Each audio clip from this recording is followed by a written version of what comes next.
में मैं आपसे कहना चाहूंगा, आप कहां सोए साहब? तारीख लोगों ने मुकर्रर कर रखी है, एक एक दिन एक एक मस्जिद को शहीद करके उन लोगों का मानना है कि हम फिक्स टाइम पर, वक्त को उन लोगों ने छोड़ दिया, वक्त पर रिजल्ट, वक्त आएगा।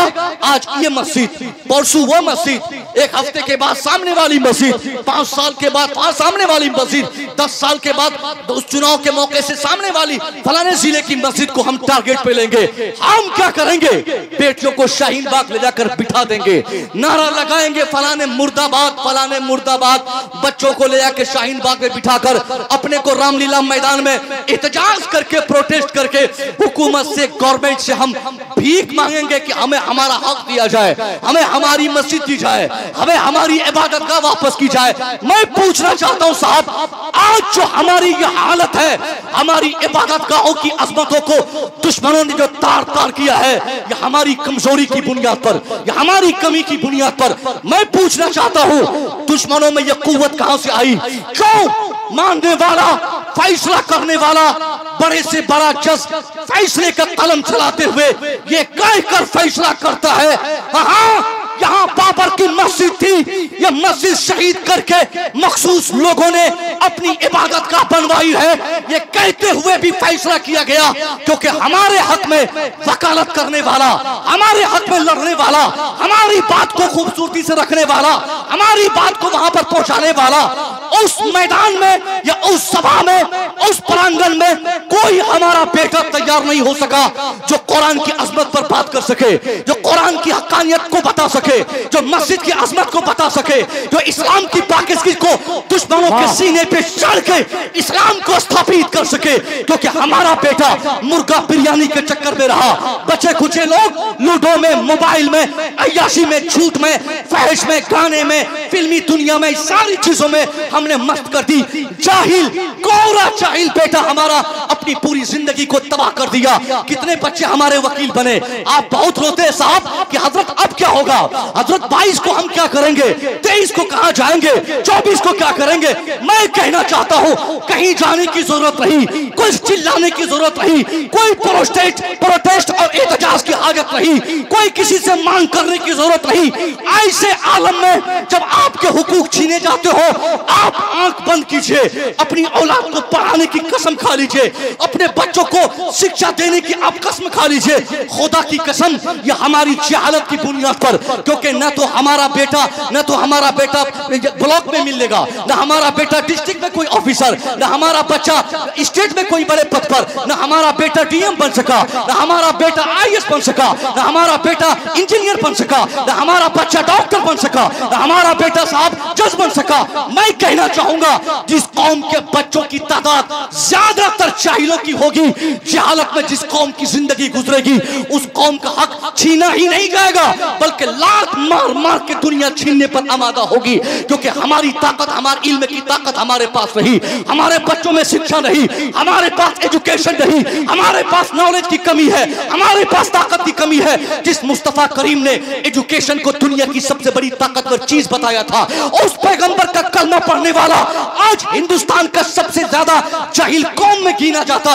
मैं पूछना चाहता हूं, कितने वकील जज साहब के सामने हमारी मस्जिद की अजमतों को बताने के लिए गए थे। कोई एक बेटे का नाम आप बताइए जो आज हमारे जिले में, हमारे सिविल कोर्ट में, हमारे स्टेट में, हमारे सुप्रीम कोर्ट में कहीं भी कोई जाता हो, हमने बेटों को जाहिल छोड़ा। आपको अगर आपका हक चाहिए, ये 2024 का 22 जनवरी है, आपने 5 साल तक कसम खाकर अपनी औलाद को पढ़ाने का आपने हदफ कर लिया। डॉक्टर, इंजीनियर के साथ साथ शानदार वकील। जिस दिन मुसलमान का बच्चा बनेगा, खुदा की कसम, मुसलमानों के बच्चे अपने हक फिर मांगेंगे नहीं। दुश्मनों के सीने पे चढ़कर, बड़ी बड़ी डिग्रियां लेकर, उनकी इमारत पे बैठकर, उनकी कुर्सी पर हुकूमत करके मुसलमान दुश्मनों से अपना हक कभी न कभी वापस लेके छोड़ेंगे। नारे तकबीर, नारे रिसालत, मसलके आला हजरत उलमाए अहले सुन्नत हजरत अल्लामा डॉक्टर मुसव्विर रजा मिसबाही। नारे तकबीर, नारे रिसालत। बहुत अच्छे भैया, बहुत अच्छे, वाह वाह वाह वाह। इतनी जहालत हमारे इलाके में साहब, कि सीवांचल को लोगों ने तबाह कर दिया। सीवांचल, आप लोग बोलते हैं कि हजरत हम लोग क्या करेंगे, हम लोग क्या करेंगे फलाने तारीख को।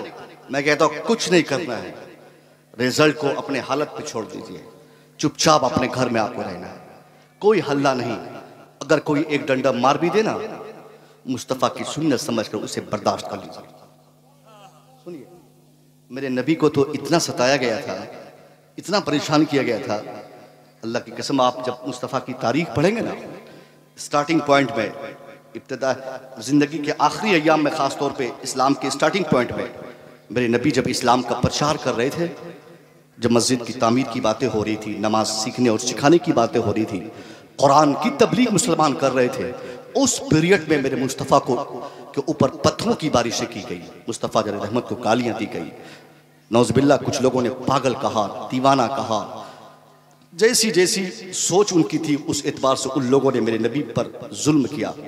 कहने वालों ने कहा, हुजूर ये आपके दुश्मन आप पर उजड़ियों की बारिशें कर रहे हैं और आप इनके लिए कुछ नहीं करते, आप तो ऑथोराइज्ड हैं, आप तो बाख्तियार हैं। अपने नबी, अपने मुस्तफ़ा करीम से कहा कि हुजूर आप अपने रब से क्यों नहीं इनके लिए बद्दुआएं करते, और ताकि इनका भी खात्मा हो जाए, दुश्मन आपका हमेशा के लिए ख़त्म हो जाए। मेरे नबी ने भी इंसाफ को वक्त के लिए छोड़ दिया, वक्त पे छोड़ दिया। कहा नहीं, तुम न कह रहे हो, मैं अपना काम अपने स्तर से करूँगा, तब्दीली आएगी, बदलाव आएगा, चेंजिंग आएगी। नबी पाक ने 23 साल में, महज 23 साल में ऐसी तबलीग आपने फरमाई, सब्र व ज़ब्त के साथ अपना काम अपने तौर पे आप करते रहे। दुनिया ने आपकी ज़ाहिरी ज़िंदगी में ही ये मुलाहाजा किया कि जिस नबी पर लोगों ने पत्थरों की बारिशें की थी, वही लोग अब वही मुस्तफ़ा पर पत्थरों की बारिशें नहीं कर रहे, दुरूदों की बारिशें करते नजर आ रहे हैं। जिन लोगों ने मस्जिदों को मस्जिद की तामीरात के काम को रोका था, वही लोग अब नमाज पढ़ रहे हैं, उन्हीं लोगों से मस्जिदें आबाद हो रही हैं। इसलिए आप वक्त पे छोड़िए। आसान जुमलों में अगर मैं कहूँ, आप चुपचाप अपने बच्चों को आप पढ़ाइए, इतना पढ़ाइए कि आपका बेटा आपके इलाके का सबसे बड़ा ऑफिसर बन जाए, सबसे बड़ा एजुकेटेड पर्सन आपका बेटा बने। मगर एजुकेशन पर कोई काम मुसलमानों का नहीं, सिर्फ ढिंढोरा पीटने में हमारा सारा वक्त जाता है। हजरत कटिहार में, सीमांचल में तो हम लोग 50% है, फलाने जगह हम 80% है, मजमूई एतबार से हम 20% है। 20% का मतलब समझते हैं, 100 अफराद जहाँ हों वहाँ 80 वो लोग होंगे, 20 हम लोग होंगे। मैं आपसे पूछूंगा, आप अपने ब्लॉक जाइए जो करीब के ब्लॉक हैं, उसी ब्लॉक से आप ढूंढिए उस ब्लॉक के जितने स्टाफ हैं, डीओ साहब हो, सीओ साहब हो, बीडीओ साहब हो, सीआई साहब हो, जो साहब को आप खोज लीजिए, उनमें से कितने % बच्चे आपके हैं जो उस पद पर गामजन है? अरे है साहब, कर्मचारी उनका, वकील उनका, मुंशी उनके, सारे स्टाफ उनके, सब कुछ वही लोग। तो उन लोगों से अपना हक मांगेंगे तो वो लोग हमें अपना हक देंगे? ये हमारी कमजोरी है कि हमने अपने बच्चों को जाहिल छोड़ा। इसी जहालत की बुनियाद पर आज अगर मैं ये कह सकूं कि ये जितनी तबाहकारियां आज हम देख रहे हैं ना, इसका रिस्पॉन्सिबल कोई दूसरा नहीं, हम खुद हैं। हमको तो हम दूसरों को गालियां देते हैं, बुरा भला कहते हैं, फलाना नेता डुबा दिया, फलाना नेता बर्बाद कर दिया, उसने देश बेच लिया, उसने ट्रेन बेच लिया, उसने साहब बनारस बेच लिया, उसने साहब बिहार का बाइना कर लिया। ये सिर्फ हम गालियां देते थकते नहीं। मगर मैं पूछना चाहता हूं, आपको बेचने वाला कोई दूसरा नहीं, आप खुद अपने आप को बेचे हैं। हमने खुद अपने आप की तबाही चाहिए। कुरान कहता है, वमा असाबकुम मिन मुसीबा फबिमा कसबत ऐदीकुम what misfortunes befalls on you it is because your hand has gathered it. Quran कहता है, मुसलमानों, ये तेरी सारी तबाहियां सिर्फ तेरी वजह से है, ये तेरी सारी बर्बादियां तेरी वजह से है। तूने इस्लाम तबाह किया, तूने मुस्तफ़ा के फरमान को घर से निकाला, तूने अपनी दुनिया अलग बनाने की कोशिश की, जिसकी बुनियाद पर ये हालत तेरे सामने नजर आ रही है। ये तेरी हालत हो चुकी है कि आज कहीं भी दुनिया में तेरी इज्जत नहीं है। हमारी बेटियां आज अगर उनकी बात की जाए, हमारे बेटों की बात की जाए, बहुत लोग तो पढ़ाते ही नहीं, और जो लोग पढ़ाने पर आमादा भी हो गए तो वो अपने बच्चों की निगरानी ही नहीं करते। वक्त पे 5000 फीस मांगी, बेटी दे दिया, वक्त पर साइकिल मांगी, बेटी बाप ने खरीद दी, वक्त पर बेटे ने पैसे का डिमांड किया, बाप ने खरीद दिया, बेटा बोला अब्बा मुझे मोबाइल चाहिए, अब्बा दे दिया। मैं पूछना चाहता हूँ, बच्चों को पढ़ाना भी है, लेकिन पढ़ाने से ज्यादा आप इस वक्त आज की तारीख में पढ़ाने से ज्यादा आपको अपने बच्चों की बेहतर तरबियत पे गौर करना है। अभी 2 दिन पहले साहब फेसबुक पर एक खबर मैंने पढ़ी, किसी हजरत ने लिखा कि पटना जाना था एक हजरत को, रात के 11 बजे किसी ट्रेन पे हजरत सवार हुए, मुस्लिम खानदान की एक बेटी, मुसलमान की एक बच्ची, किसी हजरत को हजरत ने बताया कि वो उसका वालिद साहब उसी ट्रेन में सवार हुए अपनी बेटी को लेकर पहुंचाने आए थे, ड्रॉप किए और हमको देखकर उसने कहा कि मुझे देखकर अपनी बेटी को हैंड ओवर कर दिया। बोला हजरत मेरी बेटी पटना जा रही है, पटना के किसी कॉलेज में मेरी बेटी पढ़ती है, जरा अपनी हिफाजत में अपनी तहवील में मेरी बेटी को रखिएगा। उस हजरत का मानना था जैसे उसका बाप ये कहकर नीचे उतरा, आने वाले नेक्स्ट स्टॉपेज पे फौरन एक लड़का काड़ा चढ़ाया हुआ, एक लड़का दूसरे मजहब और दूसरे समाज और सोसाइटी का उसी ट्रेन में सवार हुआ, उसी कोच में गया, उसी लड़की की सीट के बगल में उसकी सीट थी, उसने खुद कॉल करके उसे बुलाया था, दोनों का बर्थ अलग था, उसके बावजूद उस लड़की ने उसको अपने साथ एडजस्ट किया। एक ही बेड पर उस हजरत का कहना हुआ कि पटना तक पहुंचते पहुंचते मैंने क्या देखा, पटना तक 2 अलग अलग सीट होने के बाद भी मुसलमान की वो बेटी जो नकाब पहनकर ट्रेन पे बैठी थी, मगर जैसे उसका यार उसके साथ हुआ फौरन वो बेटी नकाब उतार दी, अपना लिबास पहन ली, उस गैर मजहब के यार से मिलने के चक्कर में एक चादर डालकर वो उसी सीट पर पूरी रात घूरती रही, एक दूसरे के साथ अपने इतबार से मस्ती करती रही। मैं कहना चाहूंगा बाप किस कदर बेचारा वो ट्रेन पे बिठाया था कि मेरी बेटी पटना से पढ़ के आएगी, बड़ी डिग्रीधारी बनेगी, बेटी का नाम होगा, डॉक्टर बनेगी, इंजीनियर बनेगी, मगर इंजीनियरिंग और डॉक्टरी की तालीम दिलाने के चक्कर में आज हमारी बेटी की इज्जतों को लूटने के लिए घर से बाहर तक 1-2 नहीं 50 दरवाजे खुले रहते हैं। अब ऐसे माहौल में एक बाप की रिस्पॉन्सिबिलिटी बनती है वो अपनी बच्चियों को पढ़ाने से ज्यादा उसका यह ख्याल करे कि मेरी बेटी पढ़ कहाँ रही है, मेरी बेटी जा कहाँ रही है, मेरी बेटी आ कहाँ से रही है, मेरी बेटी कोचिंग किसके साथ जाती है, मेरी बेटी को पढ़ाने वाला कौन है, मेरी बेटी की शिक्षा देने वाला कौन है।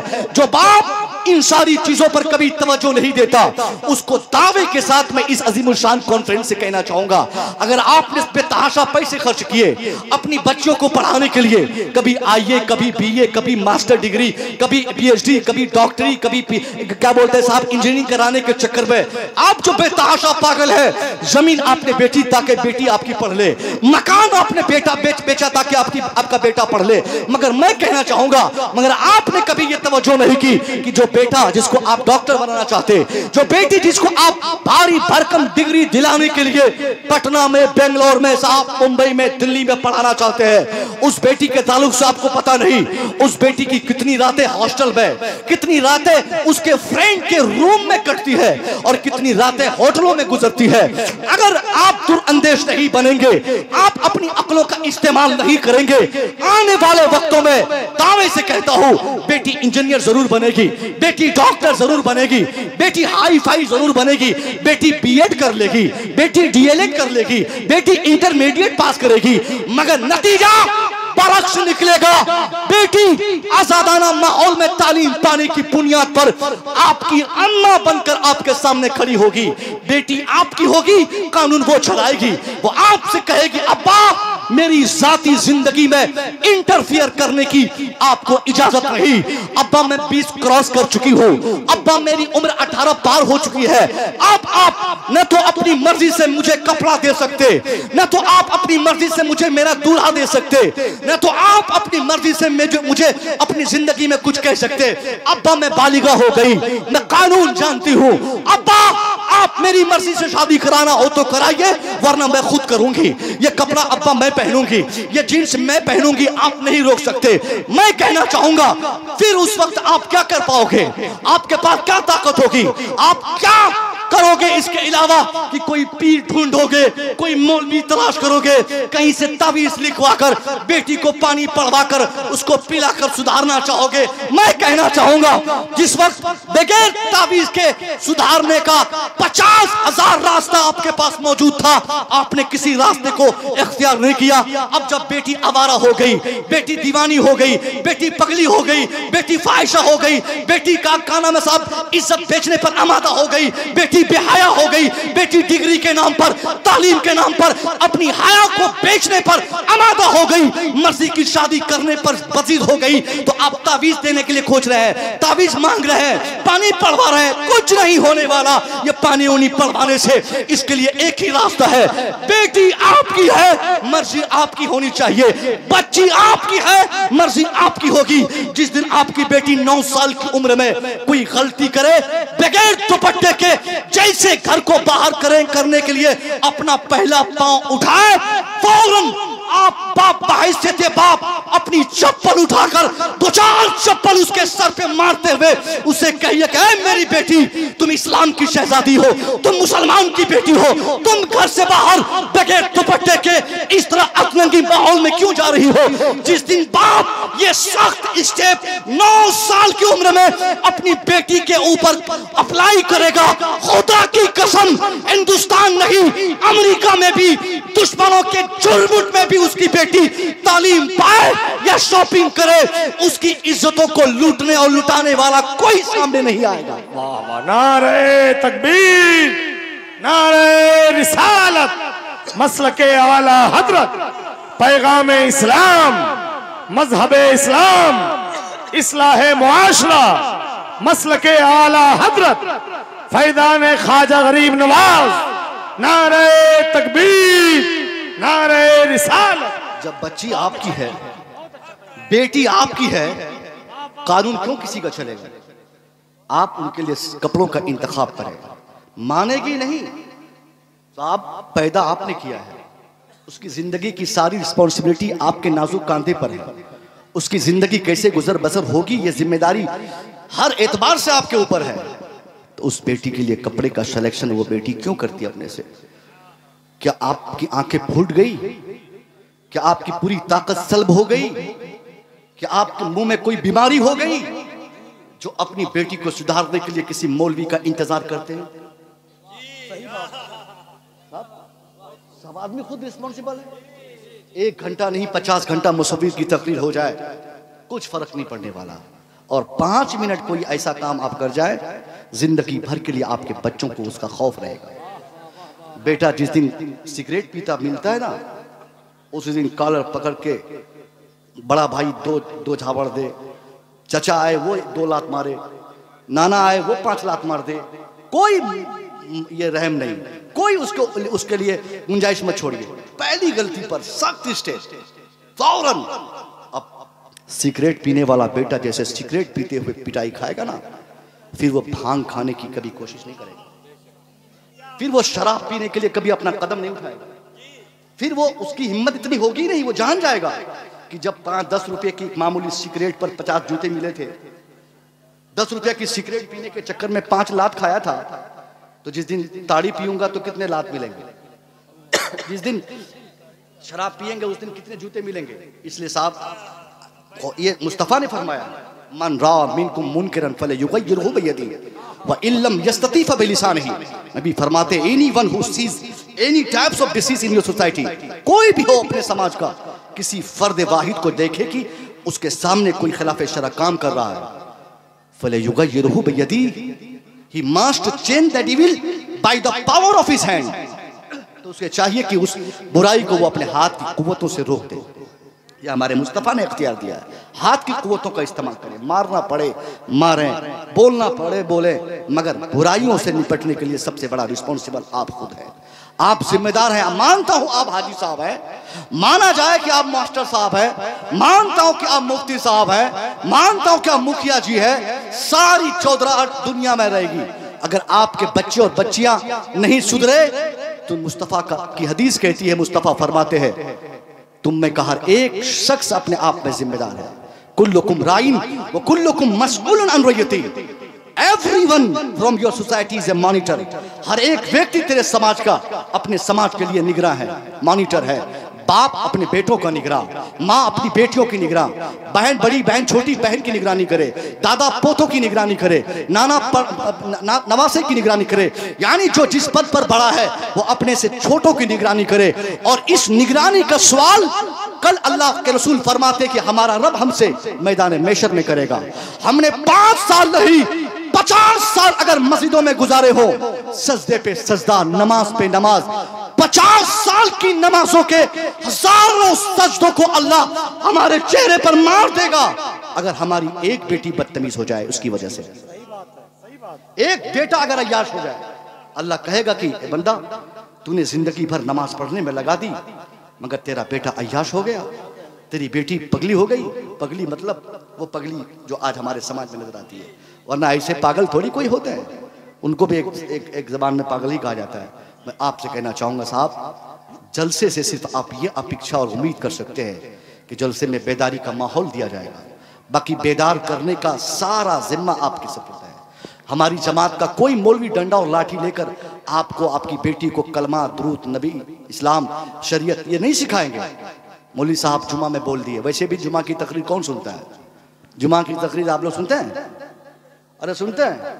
अरे साहब सुनते तो आप यहां रहते। आप जुमा वाले मुकर्रिर की तो कभी इज्जत ही नहीं होती है। वो गुलाम की तकरीर सुनते हैं, इमाम की थोड़ी सुनते हैं। अपने अपने गुलाम की सुनते होंगे, इमाम की तकरीर सुनते ना। आज जलसों में मुझे कुछ और बोलना था, हजरत ने कहा कि हालात पे बोल दीजिएगा, तो मैंने कहा फिर मुझे ये सब बोलने की जरूरत नहीं पड़ती। आप तो अपने इमाम साहब को अपना गुलाम समझ लिए, नौकर समझ लेते हैं। ये उलमा देख रहे हैं, यही हिंदुस्तान के बादशाह हैं। इनके सर की टोपी इनके ताज की तरह है। ये 10,000 आप इनको देते हैं, 10,000 में भी ये काम मालूम है। मुसव्विर जितना पैसा एक रात में कमाता है, इनमें से बहुत सारे हमारे उलमा ऐसे हैं जिनको कमाने में 5-5 महीने लगते हैं, मगर आपको मुसव्विर चाहिए। इनकी अजमत ही नहीं आपको पता, इनकी मेहनत ही पता नहीं। इनको आप कहिए आजादाना माहौल दीजिए, हजरत खुल के बोलिए, जुमा में खुल के बोलिए, बिल्कुल बादशाह की तरह ट्रीट कीजिए। जिस दिन आपके आइम्मा बाअख्तियार हो जाएं और उनको ये डर ना हो कि आप उनको निकाल देंगे, उस दिन मालूम है पकड़ पकड़ के पीटने का भी इनको हुक्म है। या आपको पीटे भी तो आप नहीं कुछ कह सकते, मगर यहाँ तो तनख्वाह देने में नानी मरती हमारी, 10,000 देने में। मौलवी साहब को सिक्योरिटी साहब इस कदर बॉन्डेड रखते हैं कि मौलवी साहब जुमा में तकरीर हमारे एतबार से हो, सूद पर नहीं बोलेंगे, हाया पर नहीं बोलेंगे, पर्दे पे नहीं बोलेंगे, क्योंकि सिक्योरिटी साहब अक्सर वो बनते हैं जो पैसे वाले होते हैं, और पैसों वालों की इज्जत तो हमेशा लोग करते ही रहते हैं, उनसे डरना, उनकी इज्जत करना। इसलिए मैं कहना चाहूँगा, अगर आपको इन सारी बातों पर नॉलेज चाहिए तो अपने आइम्मा को आप बिल्कुल छूट दीजिए। हर जुमा को एक मुख्तस और स्पेशल टॉपिक उनके लिए बोलने के लिए हो, खुलकर वो बोले, और सिक्योरिटी साहब को तंबीह करते रहे कि हजरत आप सपोर्ट कीजिए, गांव में कोई शराबी तैयार नहीं होगा, आप मुझे समर्थन दीजिए, गांव में कोई बेहयाई नहीं करेगा, आप मेरा साथ दीजिए, गांव में कोई हमारा बेटा बदतमीजी नहीं करेगा। यकीनन मुसलमानों का गांव भी मुसलमानों के गांव की तरह आगे बढ़ता रहेगा। समझ गए? तो ये 2 पैगामात मैंने दिए। पहला ये कि आपको अपने बच्चों को पढ़ाना है, और पढ़ाने के साथ साथ अपने बच्चों की तरबियत करनी है, उनकी एक्टिविटीज चेक करते रहना है। मैंने एक जलसे में कहा भी था, चूंकि मेरा अपना मुशाहदा था, एक बेड पर बेटी लेटी रहती है, उसी बिस्तर उसी बेड पर उसकी माँ भी सोई है, सेम बेड, सेम तकिया, सेम बेडशीट, सेम चारपाई। रात के 12 बजे तक उसकी बेटी बात करती है गैरों से, 12 बजे तक बतियाती है, मगर माँ को यह हिम्मत नहीं कि वो बेटी का मोबाइल छीन सके, बेटी को कह सके कि बेटी कहाँ बात कर रही है, अभी तेरी शादी नहीं हुई, किनका मिस कॉल आया, ये क्यों तुम मोबाइल चला रही हो? नहीं कह पाती माँ, क्योंकि माँ अपनी बेटी को इसलिए आजाद छोड़ देती कि सामने वाला जो बोल रहा है ना कि शादी करेंगे, कहीं कर ले। का रुमान भाई है कि नहीं? माँ आजाद छोड़ देती। एक दिन वही माँ रोते थकती नहीं, उसकी माँ बोलती, हजरत मेरी बेटी भाग गई, मेरी बेटी समाज को ले डूबी, बेटी मैं तो ये हजरत मैं गांव में घूमने लायक नहीं बची। अरे साहब, जिस दिन आपको अपनी बेटी को सुधारना था, उस दिन तो एक 15,000 के मोबाइल के चक्कर में आपने अपनी बेटी को छोड़ दिया कि लड़का मोबाइल दिया है, बड़ा अच्छा लड़का है। 15,000 का मोबाइल देकर हमारी बेटियों की इज्जतें लूट ली जाती है। उसकी माँ को पता है, अरे मोबाइल कोई छोटी चीज है साहब। 6 महीना तक अगर कोई बेटी मोबाइल रखे तो क्या माँ को नहीं मालूम होगा कि बेटी के पास मोबाइल है? क्या बाप को नहीं नॉलेज है कि बेटी के पास मोबाइल है? माना कि आप नहीं देते हैं, सिम कार्ड किसने दिया, मोबाइल कहां से आया, चार्ज कैसे करती, 24 घंटा वो जिस घर में रहती, घर का कोई फर्द नहीं जानता कि बेटी के पास मोबाइल था। बगैर मोबाइल इस्तेमाल किए, दावा है बगैर मोबाइल इस्तेमाल किए किसी की बेटी भाग ही नहीं सकती। अच्छा पैगाम है, अच्छा पैगाम। उसके पीछे का सबसे बड़ा हथियार भगाने के पीछे जो है ना, कोई टेम्पू गाड़ी, कोई समाज का आदमी नहीं, वो हथियार मोबाइल। क्या आपकी अकलें मार दी गई कि आपको पता नहीं बेटी आपका मोबाइल चला रही है? क्यों नहीं मोबाइल आपने पकड़ा, क्यों नहीं मोबाइल छीना, क्यों नहीं मोबाइल छीनकर अपनी बेटी को उनको उसकी गलती के मुताबिक आपने सजा की? अब भुगतिए, डोम के साथ, दुसाद के साथ, एससी के साथ, एसटी के साथ, गैर मुस्लिम के साथ, मुस्लिम ही के साथ। भागने का मतलब चाहे किसके साथ भी भागे, भाग जाना ही समाज की इज्जतों को ले डूबना है। और इसकी तादाद इतनी बढ़ रही है हमारे समाज में, आप अगर अभी कंट्रोल नहीं करेंगे ना, आज 5 लोगों की बच्चियां ऐसी की है, ऐसी गलती की है, एक दिन आएगा कि 5 की जगह पे 50 की बच्चियां इस कदम को आगे बढ़ा देंगी। इससे पहले साहब कि हमारा माहौल खराब हो जाए, हम अपनी बेटियों के अंदर इस्लाम पिलाने की उनको कोशिश करें, इस्लाम समझाने की कोशिश करें, उनकी तालीम हम इस कदर रखें। जहां तक तालीम का सवाल है, इस्लाम ने पढ़ना हमारे लिए जरूरी करार दिया है, मगर तालीम ऐसी हो जिससे हमारी बेटियों को हया समझ में आए, जिससे हमारी बच्चों को इस्लाम समझ में आए, जिससे हमारी बच्चों को इस्लाम का कानून समझ में आए। और जिस तालीम के हुसूलियाबी में हमारी बेटी बेहया हो जाए, इससे बेहतर है कि हम अपनी बेटी को जाहिल छोड़ दें, है कि नहीं? अभी वो एग्जाम हुआ है बीपीएससी वाला बिहार में, 2 बार हुआ ना, हमारी कुछ बच्चियों को कामयाबियां मिली, कुछ बच्चियां पास हो गई। अब कुछ बच्चियां पास हो गई तो कुछ की जो नहीं हो पाई, कुछ बच्चियां पास, अब उनके माँ बाप चाहते कि जल्दी से इनको भी बीएड करवा दिया जाए, जल्दी से नौकरी इनको मिल जाए। ये मैं उन पर तनकीद नहीं कर रहा हूं जिनके घर की बच्चियां सर्विस कर रही है। सर्विस करना, तजारत करना, तालीम पाना कहीं से भी मना नहीं इस्लाम में, मगर इन सारी चीजों का मेयार और म्याद पर्दे पे हो तब। मगर जो आज हालात है ये बता रहे हैं कि आज पर्दा चाहकर भी आप नहीं करवा पाएंगे। अगर हमारी बच्चियां घर से बाहर चाहे पढ़ने जाए या पढ़ाने जाए, 100%, मैं भी स्कूल का एक छोटा सा मास्टर हूं, 100% अगर आप उसको जाल में बंद करके, डब्बा में पैक करके, स्टेबलाइजर में बंद करके अगर उसको आप लेके जाएंगे ना, ये पिन मार के, उसके बावजूद आपकी बेटी को तो पढ़ाने जाना ही है, उसको लिफ्ट लेना ही है, उसको गैर महरम से बातें करनी है। इसलिए साहब हाथ जोड़ के कहता हूं, चंद पैसे कमाने के चक्कर में अपनी बेटी की करोड़ों की इज्जतों को आप दांव पे कभी मत लगाएं। और जिनको यकीन है कि कभी गलत नहीं हो सकता, उनके लिए इजाजत है, बिल्कुल इजाजत है। सैयदा खदीजा उस वक्त अरब में सबसे मजबूत तजारत आप ही की थी, सबसे मजबूत तजारत आप ही की थी। न तो तजारत में मना है, न तालीम में मना है, न मुलाजमत में मनाही है। सारी चीजों के पीछे हया और इस्लाम और कानून इस्लाम को आप पेशे निगाह रखें। जब तक इस पर अमल नहीं हो तो आप अपनी बेटियों के लिए ऐसी तालीम, ऐसी मुलाजमत को हराम समझे जिससे उसकी इज्जत को दाग लगने का अंदेशा आपको। हमारे लिए करोड़पति बनना जरूरी नहीं है। कितने पैसे हमारी बेटियां कमा के देंगी? पूरी जिंदगी अगर 18 साल की उम्र में अगर हमारी बच्ची को नौकरी मिल जाए, 60 साल तक, तकरीबन 42 साल तक अगर हमारी बच्ची नौकरी करेगी, कितना कमाएगी? 2 करोड़, 4 करोड़, 5 करोड़। 5 करोड़ कमाने से क्या हम टाटा बन जाएंगे, बिरला हो जाएंगे? जिंदगी में पैसों की भूख इंसान की कभी कम नहीं होती। बेहतर यह कि अपनी बच्ची को झुपड़पट्टी में रखे, अपने बेटों को ऐसा अदब दे और ऐसी तालीम दे। उसके लिए मकान, दुकान, पैसा इकट्ठा करना, ये सारी चीजें कुछ नहीं।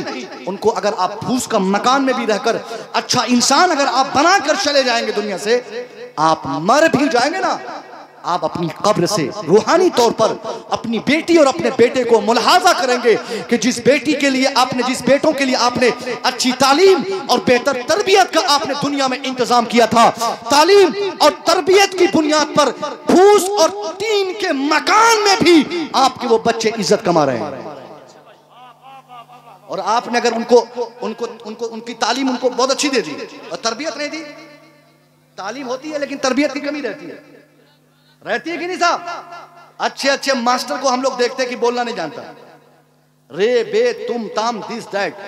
डॉक्टर, इंजीनियर का तो मानना ही नहीं साहब। इंजीनियर जो बन जाता है उसका पांव उल्टा हो जाता है। डॉक्टर बनने के बाद वो सोचता है कि हमने तो अब पैसा कमाने की फैक्ट्री खोल दी है, पेशाब के नाम पे, पखाना के नाम पे, साहब क्या नाम है वो, खून के नाम पे। जहां जहां 20 रुपया, सिर्फ 20 रुपया, मैंने पूर्णिया में देखा एक डॉक्टर को कि 20 रुपया सिर्फ उसको मिलना था, उस जांच से 20 रुपया पाना था उसको। उस 20 रुपया की हुसूलियाबी के चक्कर में उसने 1000 की जांच को लाजिम कर दिया, 20 रुपया कमाने के चक्कर में।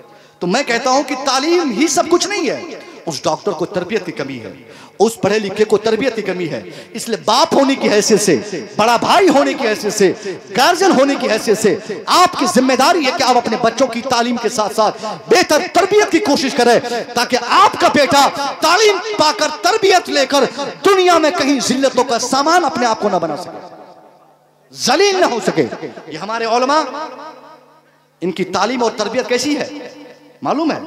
रात के 12 बजे आप फोन कीजिए इनको, हजरत मेरा बेटा सो नहीं रहा है, नींद नहीं आ रही है, चिल्ला रहा है। हजरत बोलेंगे ठीक है, बता दो किधर जाना है।